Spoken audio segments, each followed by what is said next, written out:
Howdy partners, welcome to FiveWhoFans. Today I'm going to be reviewing a toy called Mercy.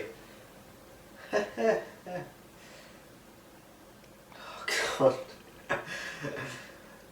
Cue the titles.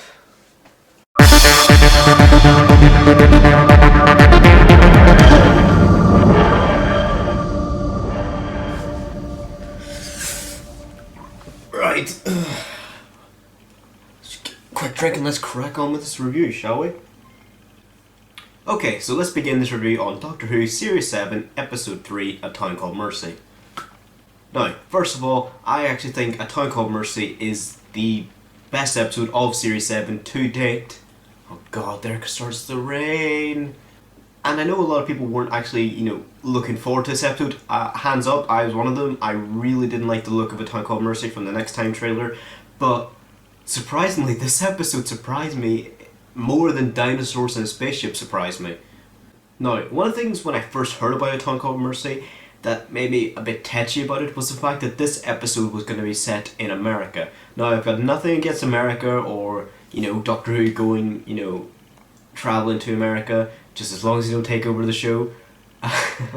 It's just the fact that in Series 6, the opening two episodes, The Impossible Astronaut and Day of the Moon, the episode focused on the fact a lot, actually, that it was set in America, and I felt that was a very weak point for those two episodes, but it was different with A Town Called Mercy. You knew it was set in America, and you knew the cast were American, but they didn't rub it in your face, basically, in this episode, which I actually liked about that, because they actually got on with the story, and it was just another place in space and time which they travelled to, and they didn't make a big deal out of it.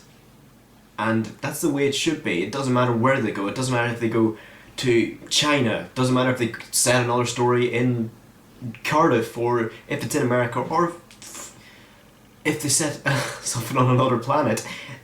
They shouldn't make a big deal about it. Just focus on what's going on, and that's what A Town Called Mercy did straight away. Now, the goal of Series 7 is a cinematic episode every week, and so far, yeah, we have had that. With the cinematographs, yeah, I think it was very cinematic, loads of explosions, cinematography was beautiful, I thought, and the CGI was very spot on. With Dinosaurs and Spaceship, I thought it pulled a bit back from the cinematic feel and sort of went back to the old, more Series 6 kind of episode, but it was still a very good episode nonetheless. But with A Town Called Mercy, it felt the most cinematic out of all of the episodes so far in Series 7. All of the shots of the town, Mercy, they were fantastic. All of the shots of like the old saloons and sparks coming out of the street lamps, those were very good camera angles, and I actually really enjoyed the cinematography very much in this episode. And I think it's going to be very hard to top it. The location, I think the location did it as well for it, because curse you, John Cranston!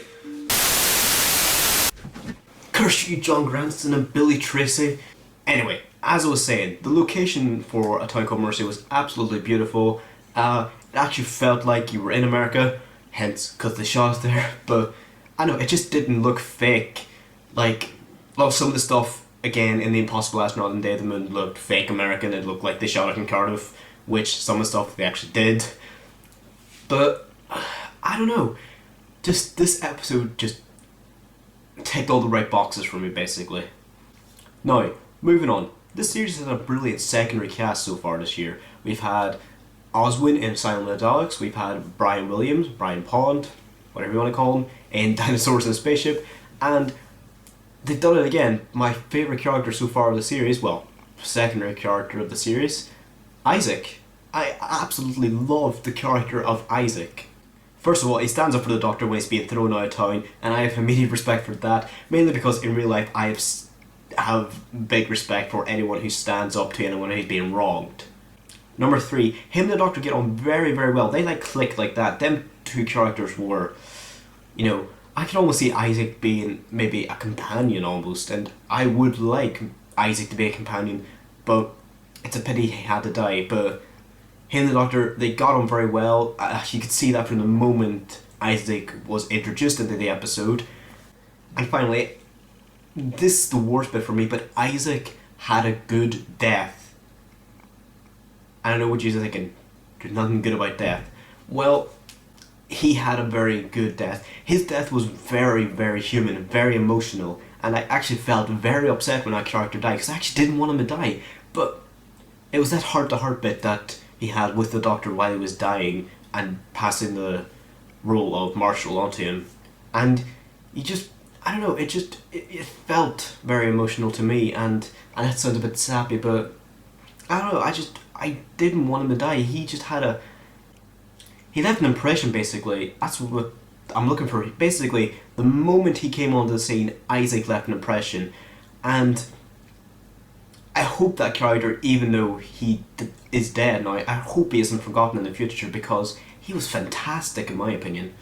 Now, the Gunslinger. It's been a while since we've heard about cyborgs in Doctor Who, and I'm glad they brought a proper, good-looking cyborg into the show as the monster of the episode, I suppose. Now, the cyborg genuinely looked cool. I like the fact that he probably didn't actually have that Western stuff when he arrived, but probably adapted it to make himself look a bit more local, I suppose. But it was really cool. It was really cool look the Gunslinger had, and he has a cool name as well. I thought the Gunslinger, it's a cool name for a Doctor Who monster.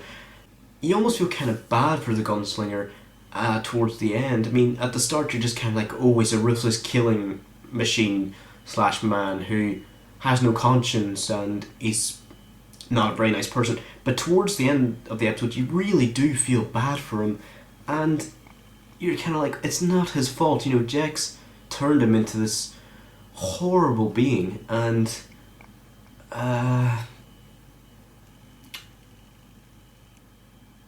you just feel sympathetic for him, I suppose. I do like at the end that they actually made the Gunslinger the Marshal of the town. I suppose, yeah, it makes the story all worthwhile. That the monster at the end, who thinks he's just a ruthless killing machine, has a purpose in life, which I thought was a suitable ending.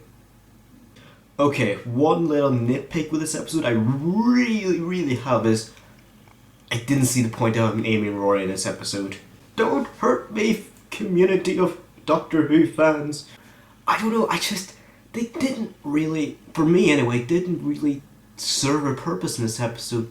They didn't do a lot.